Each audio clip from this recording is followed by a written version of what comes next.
Hello student, good morning. So आज जो हमारा बॉयलर चल रहा था, तो बॉयलर में हमने जो फर्स्ट कॉन्करेंट बॉयलर था उसको हमने कंप्लीट कर लिया है। देखिए, अब हमारा जो स्ट्रेटजी है इस पर्टिकुलर बॉयलर में, क्योंकि ये बहुत ज़्यादा थ्योरेटिकल है, तो हम लोग क्या करते हैं कि यहाँ पे दो बॉयलर का आपको फिगर दिख रहा है। इसके मैं वर्किंग को बहुत अच्छे से डिटेल में एक्सप्लेन कर दूंगा। बाकी जो इसका कंस्ट्रक्शन वाला पार्ट हो गया, क्या आपको एग्ज़ाम में थ्योरेटिकल लिखना है, तो उसके लिए मैंने एक पीडीएफ मैं बना रहा हूँ, और वो पर्टिकुलर पीडीएफ मैं यहाँ पे ग्रुप में शेयर कर लूँगा, और वो आप लोग प्रिंट कर लीजिएगा या जैसे भी उससे पढ़ के अपना नोट्स बना लीजिएगा। क्योंकि देखिए, इस बोर्ड में वो थ्योरेटिकल पोर्शन को लिखने में बहुत ज़्यादा मतलब क्या बोल सकते हैं कि पहला बात तो वो अच्छे से पूरे कंटेंट आ नहीं पाएंगे कि एक पर्टिकुलर बोर्ड में, उसके लिए फिर एक अलग स्लाइड, फिर वो कहीं ना कहीं वो अच्छे से एक रिप्रेजेंट नहीं हो पाएगा। तो ज़्यादा अच्छा है कि हम आपको एक पीडीएफ प्रोवाइड कर देंगे उस पर्टिकुलर ये दोनों बॉयलर के बारे में। वहाँ से आप लोग डिटेल में पढ़ लीजिएगा। बाकी इसके वर्किंग तो हम लोग यहाँ से समझ ही लेंगे, उसके कंस्ट्रक्शन वाला भी पार्ट हम लोग यहाँ पे समझ लेंगे। ठीक है, तो मुझे ये ज़्यादा सुटेबल, और एक दो स्टूडेंट भी मुझे यही सजेस्ट किए, और मैंने उनसे डिस्कस किया, तो उन्होंने सजेस्ट किया कि सर ये बेस्ट रहेगा।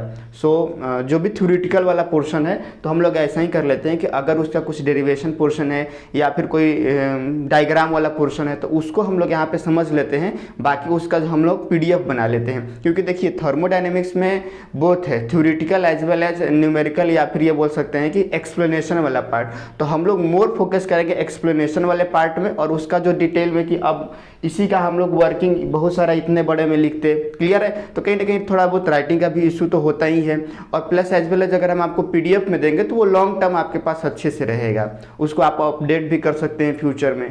तो ज़्यादा देर नहीं लेते हैं, चलिए हम लोग सबसे पहले आज का जो पहला बॉयलर है लामोंट बॉयलर के बारे में, कि इसका क्या वर्किंग है और क्या कंस्ट्रक्शन है और क्या इसका वर्किंग है, इसको हम लोग देखते हैं। ठीक है, तो जैसे देखिए, इस पर्टिकुलर बॉयलर में का सबसे बड़ा एग्जांपल अगर मैं बात करूं तो देखिए, ये एक सिलेंड्रिकल सेल हो गया। ठीक है, ये एक सिलेंड्रिकल सेल हो गया। अब इस सिलेंड्रिकल सेल के अंदर में देखिए, जो मेन इक्विपमेंट है, जो कंस्ट्रक्शन का अगर हम बात करें तो क्या क्या है। सबसे पहले यहाँ पे आपको क्या दिख रहा है, एयर प्रीहीटर। अब देखिए, एयर प्रीहीटर का काम क्या होता है समझते जाइए। एयर प्रीहीटर क्या करता है कि जो गैस, जो एग्जॉस्ट गैस जो चिमनी से बाहर जा रही होंगी, तो ऑब्वियसली उसमें कहीं ना कहीं हीट रहता है, क्लियर है। जो एग्जॉस्ट गैस, मान लीजिए कि यहाँ पे हमने कोल को बर्न किया, और यहाँ पे ये जो ग्रीन कलर का जो लाइन दिख रहा है, एक्चुअली इससे गैस इस तरीके से पास होते हुए जा रहा है। ठीक है, ये सारे चीज़ों को हीट करते हुए, और यहाँ पे हीट करते हुए प्रीहीटर से पास होते हुए चिमनी की तरह, यहाँ पे मान लीजिए ये चिमनी है तो यहाँ से एग्जॉस्ट हो रहा है। तो ऑब्वियसली ये जो हॉट गैसेस, जो एग्जॉस्ट गैसेस जो निकल रही हैं, उसमें कहीं ना कहीं बहुत ज़्यादा अमाउंट में टेम्परेचर तो रहता ही रहता है। तो हम लोग क्या करते हैं कि जो यहाँ पे कोल को बर्न करना है तो वहाँ पे हमें एयर की ज़रूरत पड़ेगी। तो उस अगर एयर में अगर हम लोग हॉट एयर प्रोवाइड करें तो ऑब्वियसली जो कोल का जो बर्निंग रेट है, या फिर अच्छे से हमारा कोल ज़्यादा अच्छे से बर्न होगा, उस एयर में मॉइस्चर नहीं रहेगा, तो वो हमारे कोल की कैलोरीफिक वैल्यू को और मतलब कि पूरी तरीके से यूटिलाइज करेगा। तो हम लोग क्या करते हैं कि ये जो एग्जॉस्ट गैस निकलती है उसको एयर प्रीहीटर, नाम ही क्लियर क्या है, एयर प्रीहीटर, मतलब इस एग्जॉस्ट गैस के हेल्प से, यहाँ ब्लोअर के हेल्प से हम लोग एटमॉस्फेरिक एयर को लेते हैं, और इस एटमॉस्फेरिक एयर को हम लोग हीट करते हैं, ये जो एग्जॉस्ट गैस है। तो आप खुद देखिए कि ये एग्जॉस्ट गैस एटमॉस्फेयर में चले जाएगा तो लॉस ही होगा।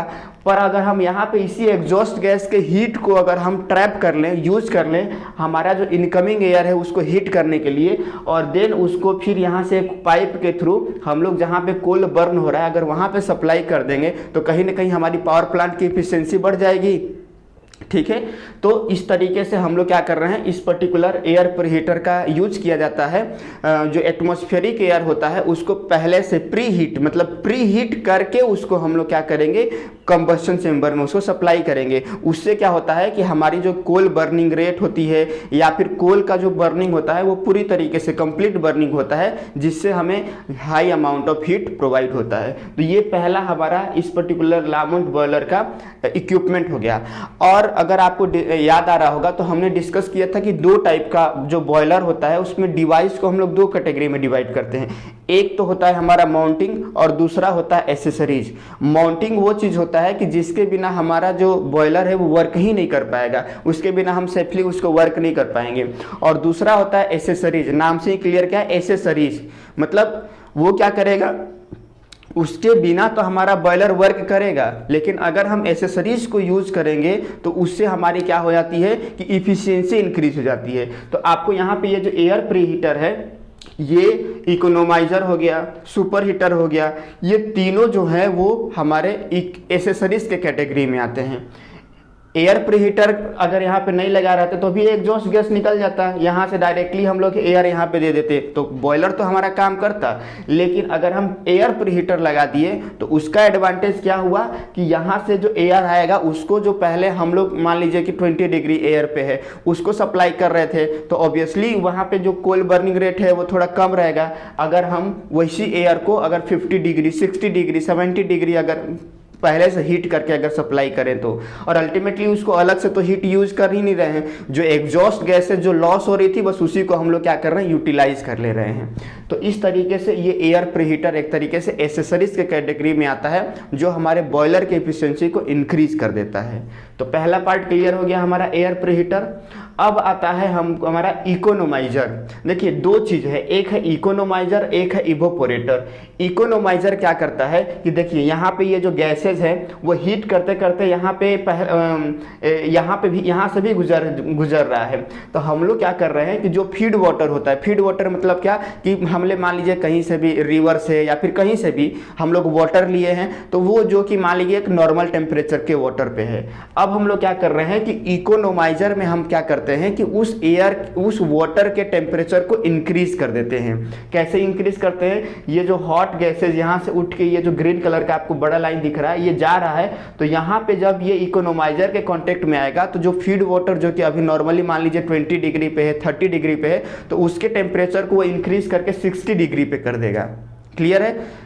कभी कभी वो ऐसा भी होता है कि कुछ अमाउंट ऑफ हीट वेपर में भी कन्वर्ट हो जाते हैं, यानी स्टीम में कन्वर्ट हो जाते हैं। तो एक बार जब यह इकोनोमाइजर में जब पास होता है तो ये इसका जो टेम्परेचर है वो बहुत ज़्यादा बढ़ जाता है।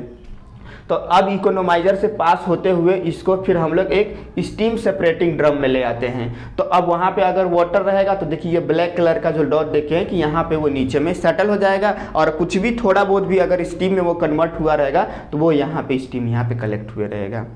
अब इसको फिर क्या करेंगे कि ये जो गर्म वाटर हो गया या हॉट वाटर हो गया उसको हम लोग पंप के हेल्प से देन अगेन यहाँ पे सर्कुलेट करेंगे, लेकिन अब जो सर्कुलेट करेंगे अब वो इवोपोरेटर में करेंगे।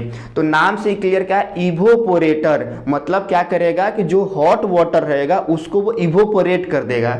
अब ये जो इवोपोरेटर रहता है वो भी दो टाइप का रहता है। अब देखिए यहाँ पे कोल बर्न हो रहा है, तो यहाँ पे अगर मान लीजिए कि कोई अगर इकोनोमाइजर ऐसा लगा, इवोपोरेटर ऐसा लगाइए जो कि मतलब कोई लोहे का बना हुआ हो, तो ऑब्वियसली यहाँ का हीट बहुत ज़्यादा रहता है तो वो मेल्ट हो जाएगा। तो जो पहला इवोपोरेटर है यहाँ के कॉन्टेक्ट में आएगा, मान लीजिए कि एक इवोपोरेटर ये हो गया, एक इवोपोरेटर ये हो गया, तो ये जो पहला इवोपोरेटर रहेगा ये एक्चुअली रेडिएशन इवोपोरेटर होगा। मतलब कि यहाँ पे वाटर को हीट किया जाएगा रेडिएशन के हेल्प से, और जैसे जैसे ऊपर जाते जाएंगे तो टेम्परेचर कम होते जाएगा। तो ये जो दूसरा वाला रहेगा वो दूसरा वाला जो हमारा होगा उसको कन्वेक्टिव इवोपोरेटर बोलते हैं, और पहला वाले को हम लोग क्या बोलेंगे, रेडिएटिव इवोपोरेटर। तो इवोपोरेटर ने क्या किया, ये जो हॉट वाटर यहाँ से इकोनोमाइजर से होके आया हुआ था सेपरेटिंग ड्रम में गया, वहाँ से जो भी हॉट वाटर था उसको स्टीम को हमने अलग कर लिया और हॉट वाटर को अलग कर लिया। अब उसको पंप के हेल्प से हम लोग इवोपोरेटर में डालेंगे। अब जब वो इवोपोरेटर से होके गुजरेगा देन अगेन वो सेपरेटिंग ड्रम में जाएगा। अब जो इवोपोरेटर से होके जो गुजरा हुआ रहेगा वो पूरी तरीके से, या ये बोल सकते हैं कि ड्राई सेचुरेटेड स्टीम रहेगा, मतलब वो अब वो स्टीम में कन्वर्ट हो गया है। जब स्टीम में कन्वर्ट हो गया तो इसका मतलब कि यहाँ पे जो भी वो कलेक्ट हुआ है, यहाँ पे ये जो यहाँ पे स्टीम जो ये जो है वो स्टीम है, एक्चुअली रेड कलर का जो है वो अब स्टीम है। अब हम लोग क्या कर रहे हैं कि इस स्टीम को फिर हम लोग क्या कर रहे हैं कि एक होता है सुपर हीटर। सुपर हीटर मतलब क्या कि ऐसा हीटर जो हमारे ड्राई सेचुरेटेड स्टीम को सुपर हीटेड कर दे, उसके टेम्परेचर को और ज़्यादा इंक्रीज कर दे। तो एक बार जब वो इवोपोरेट, देखिए सबसे पहले क्या हुआ कि हमारा नॉर्मल वाटर आया, इकोनोमाइज़र से पास हुआ। इकोनोमाइज़र ने उसके टेम्परेचर को मान लीजिए 60 डिग्री 70 डिग्री कर दिया। वहाँ से होकर वो सेपरेटिंग ड्रम में गया। सेपरेटिंग ड्रम में देन अगेन पंप के हेल्प से हमने उसको इवोपोरेटर में पास कराया। तो जब इवोपोरेटर में पास कराए तब वो ड्राई सेचुरेटेड स्टीम हो गया। मतलब अब जस्ट वो पूरी तरीके से स्टीम में कन्वर्ट हो गया है, लेकिन अभी भी सुपर हीटेड नहीं हुआ है, जस्ट बाउंड्री कंडीशन पे है। देन अगेन उसको सेपरेटिंग ड्रम में ले गए। अब जब वो जो इवोपोरेटेड जो ड्राई सेचुरेटेड स्टीम जो कि इवोपोरेटर से मिला है उसको फिर से हम लोग क्या करेंगे, एक नया हीटर में उसको गर्म करेंगे, जिसको बोला जाता है सुपर हीटर। अब वो सुपर हीटर क्या करेगा कि उस ड्राई सेचुरेटेड स्टीम को बहुत ज़्यादा उसके टेम्परेचर को इंक्रीज कर देगा, मतलब वो सुपर हीटेड जोन में चले जाएगा। और एक बार जब वो सुपर हीटेड जोन में चले जाएगा तो देन अगेन हम लोग जहाँ पे हमारा स्टीम का रिक्वायरमेंट होगा तो मेन सप्लाई मेन स्ट्रीम के थ्रू उसको ट्रांसफर कर देंगे। तो इस तरीके से अच्छा। और यहाँ पे देखिए और क्या है, यहाँ पे एक और कि यहाँ पे फ्यूल है, मतलब ये हमारा एक तरीके से फायर ग्रेड है। यहाँ पे मतलब यहाँ पे फ्यूल मतलब कोल को हम लोग गर्म करेंगे इस पर्टिकुलर ग्रेड में, वहाँ से हीट पैदा होगा और ये हीट देन क्या हो जाएगा, हॉट गैसेस ऊपर की तरफ ऐसे फ्लो रहेंगी और ऊपर की तरफ फ्लो होंगे तो इवोपोरेटर हो गया, सुपर हीटर हो गया, इवोपोरेटर इकोनोमाइजर हो गया, प्री हीटर हो गया। इन सारे को हीट करते करते तो मतलब कि ये ही गरम जो हॉट गैसेस है वो ऊपर की तरफ उठेगी और हम लोग अलग अलग इंस्ट्रूमेंट के थ्रू इसको हीट को यूटिलाइज करते हुए लास्ट में चिमनी के थ्रू एग्जॉस्ट कर देंगे। और जो भी यहाँ पे कोल बर्न होने के बाद जो भी उसका एस बचा रहेगा वो एस पैन में यहाँ पे कलेक्ट हो जाएगा, जिसको यहाँ से हम लोग निकाल लेते हैं। तो ये एक सिंपल सा एकदम वर्किंग था इसके बारे में, लामोंट बॉयलर के बारे में। इसका डिटेलिंग आपको पीडीएफ में मिल जाएगा। इसका एक बार और मैं एक्सप्लेन कर देता हूँ अच्छे से, मतलब ऐसा पढ़ो कि आपको क्लास में ही वो चीज़ें दिमाग में बैठ जाए। अब नेक्स्ट टाइम आप लोग अब क्या करिएगा, एक कॉपी लीजिएगा, इसका एक डायग्राम जो भी है वो बना लीजिएगा और आप खुद से बताइए कि कैसे इसका वर्किंग हो रहा है। क्लियर है? तो देखिए शुरुआत से हम लोग वर्किंग के बारे में बताते हैं। फीड वाटर, पानी यहाँ से आया तो वो किस में सबसे पहले गया, इकोनोमाइजर में गया। याद रखिएगा, और याद रखिएगा इकोनोमाइजर, सुपर हीटर और इवोपोरेटर ये तीनों एसेसरीज होते हैं। एसेसरीज मतलब क्या कि ये अब जैसे फीड वाटर को हम लोग ये भी तो कर सकते थे कि डायरेक्ट इवोपोरेटर में डालते, लेकिन डालते तो हो सकता था कि उसका टेम्परेचर जैसे 60 पहले से हो गया है, तो अब डायरेक्ट अगर इवोपोरेटर में आप डालोगे तो वो क्या करेगा, उसके टेम्परेचर को वो जो ड्राई सेचुरेटेड कर रहा था वो नहीं कर पाएगा, फिर स्टीम में यहाँ पे और आपको ज़्यादा हीट देना पड़ेगा। तो मतलब कहीं ना कहीं अगर आप पहले से इकोनोमाइजर में हीट कर दिए तो आपकी इफिशियंसी, जो बॉयलर की इफिशियंसी है वो इंक्रीज हो गई। क्लियर है? क्योंकि ये एग्जॉस्ट गैसेस तो वैसे भी लॉस जाता है एनर्जी, बट उस एनर्जी को हमने क्या कर लिया, ट्रैप कर लिया। ठीक है, तो चलिए एक बार वर्किंग और देखते हैं कि यहाँ से फीड वाटर मतलब पंप के थ्रू हमने पानी को इकोनोमाइजर में डाला। इकोनोमाइजर ने क्या किया कि वो ये जो यहाँ पे कंबस्शन चेंबर में जो हॉट हमने फ्यूल को बर्न किया है तो हॉट गैसेस ऊपर की तरफ फ्लो हो रही है। तो ये जो हॉट गैसेस जब इकोनोमाइजर के पास पहुँचती है तो इस पर्टिकुलर फीड वाटर को उसके टेम्परेचर को इंक्रीज कर देती है, मतलब वाटर जो है वो हॉट वाटर हो जाता है। एक बार जब ये इकोनोमाइजर से पास होता है तो उसको हम लोग स्टीम सेपरेटिंग ड्रम में ले जाते हैं।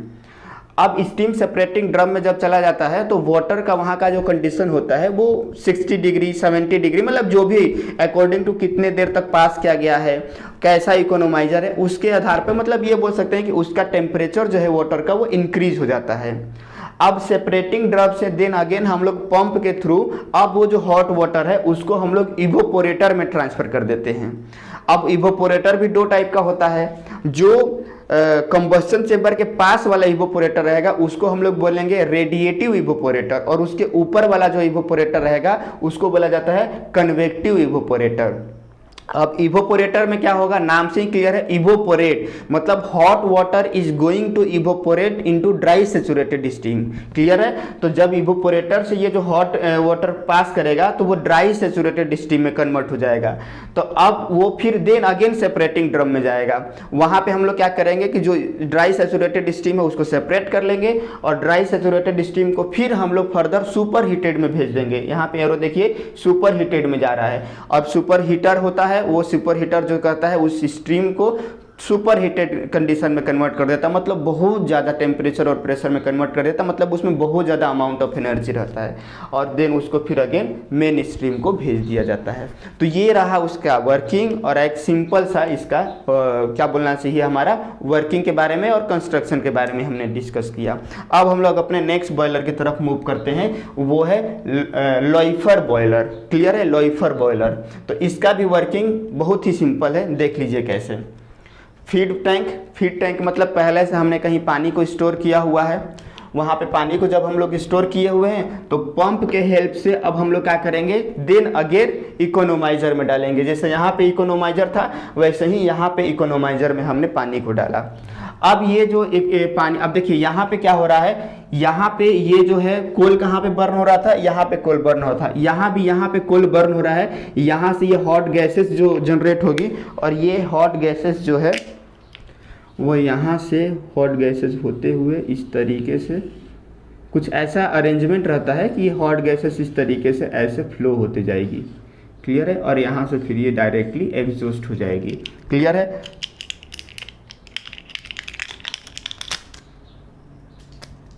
ठीक है, तो यहाँ पे हमारा क्या हो रहा है, यहाँ पे ये जो फ्यूल है, ये फ्यूल यहाँ पे हमने बर्न किया, हॉट गैसेस जनरेट हुआ। ये हॉट गैसेस ऑब्वियसली जो हॉट चीज़ें रहती हैं तो वो ऊपर की तरह ही ऊपर की तरफ ही जाएंगी, उनकी डेंसिटी कम हो जाती है।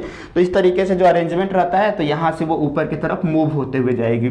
तो जब ये मूव हो रही है तो पहले हमने फीड टैंक में है हमारा वाटर है, इस वाटर को हमने पंप के हेल्प से इकोनोमाइजर में डाला।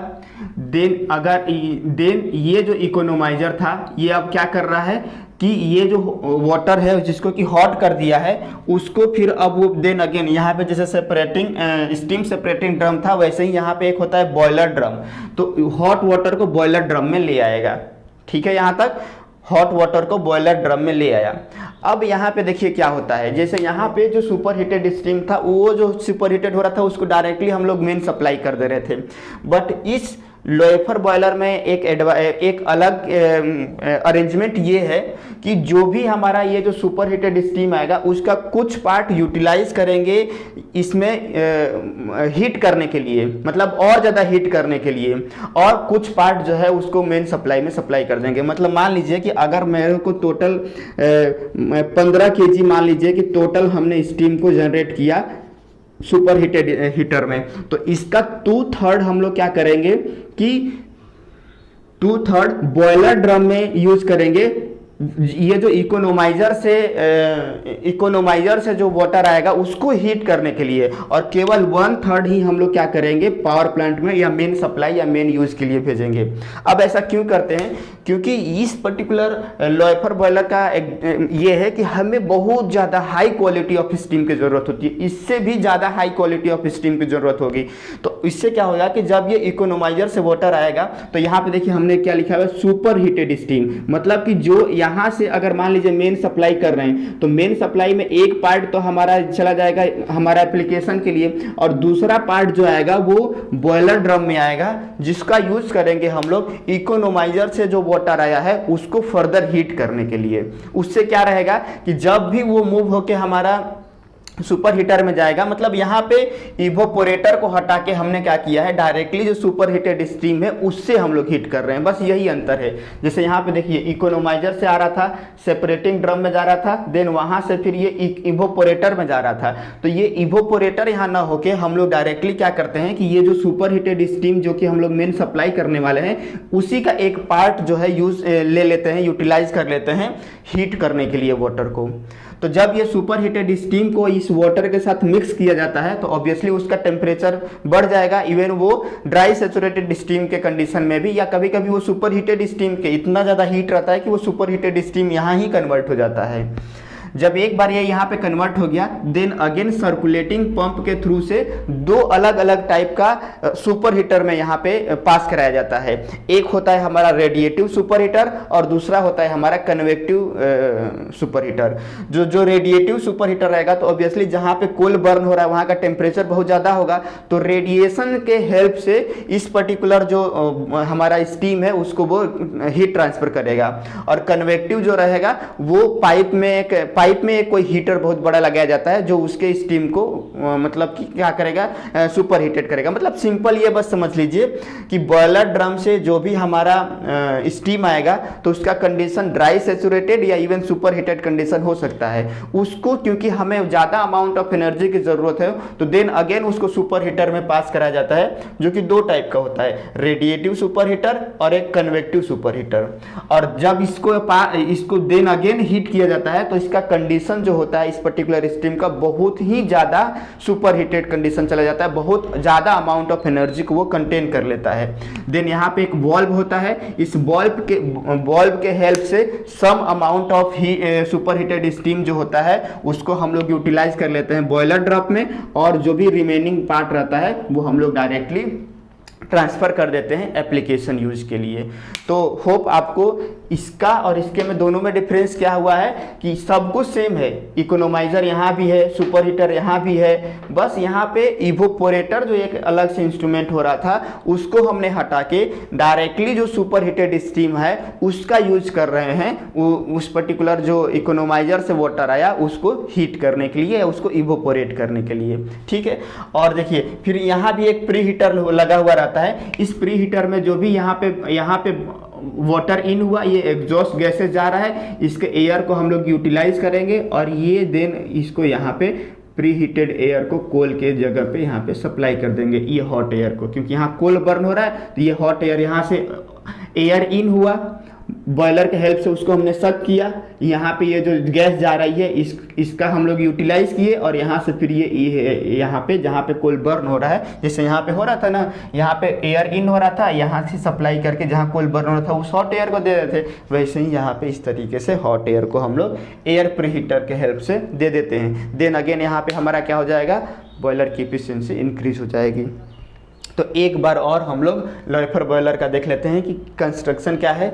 फीड टैंक है, पंप लगा हुआ है, इकोनोमाइज़र लगा हुआ है, देन बॉयलर ड्रम है, फिर देन अगेन पंप लगा हुआ है, देन सुपर हीटर लगा हुआ है, एयर प्रीहीटर लगा हुआ है और चिमनी यहाँ पे है। सबसे पहले हम लोग क्या कर रहे हैं कि फीड टैंक से वाटर को पंप के हेल्प से इकोनोमाइज़र में डाल रहे हैं। वो इकोनोमाइज़र क्या कर रहा है, उसके टेम्परेचर को इंक्रीज कर दे रहा है। जब एक बार वाटर का टेम्परेचर इकोनोमाइज़र में इंक्रीज हो गया तो उसको हम लोग बॉयलर ड्रम में ले आएंगे। बॉयलर ड्रम में सुपर हीटेड स्टीम के हेल्प से उस पर्टिकुलर हॉट वाटर को हम लोग स्टीम में कन्वर्ट कर देंगे। एक बार जब वो स्टीम में कन्वर्ट हो गया तो देन अगेन सेंट्रीफ्यूगल या सर्कुलेटिंग पंप के हेल्प से उसको हम लोग दो अलग अलग टाइप के रेडिएटिव सुपर हीटर और कन्वेक्टिव सुपर हीटर इन दोनों में ले जाएंगे।